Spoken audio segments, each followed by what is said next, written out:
మీరు శిఖర్ ధావన్ తో కలిసి కూడా బ్యాటింగ్ ఓపెన్ చేశారని చెప్పి విన్నాను. ఇది నిజమేనా సార్? ఒక ప్రైవేట్ టోర్నమెంట్ ఇది చండీగఢ్లో అవుతుంది. ఇంకా అవుతుంటుంది, మంచి టోర్నమెంట్, చాలా పెద్ద టోర్నమెంట్. సో నేను, శిఖర్ ధవన్, యాక్చువల్లీ విరాట్ కోహ్లీ కూడా ఉండే ఆ టీంలో. యాక్చువల్లీ ఎంఆర్ఎఫ్ టీంకి మేము గెస్ట్ ప్లేయర్స్ లాగా ఆడినాం మేము. సో నేను, శిఖర్ ఓపెన్ చేసినాం. అండ్ మేము ఆ ఇయర్ ఆ టోర్నమెంట్ కూడా గెలిచినాం మేము ఎంఆర్ఎఫ్ కి ఆడి. శిఖర్ ధవన్ బెస్ట్ బ్యాట్స్మెన్ ఉండే ఆ టోర్నమెంట్ లో, నేనేమో మ్యాన్ ఆఫ్ ది సిరీస్ ఉండే ఆ టోర్నమెంట్ లో.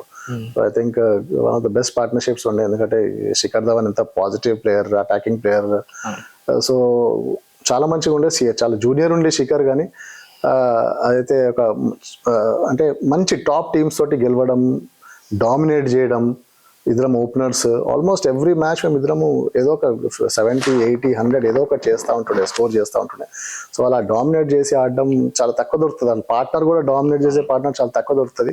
సో అదొక మంచి ఎక్స్పీరియన్స్ ఉండే. ప్లస్ విరాట్ కూడా ఉండే ఆ టీంలో. విరాట్ నేను ఫస్ట్ టైం అక్కడ ఐ థింక్ రైల్వే స్టేషన్లో చూసిన అతనికి, ఎక్కడైతే మేము అందరం టీం అంతా కలిసినాము.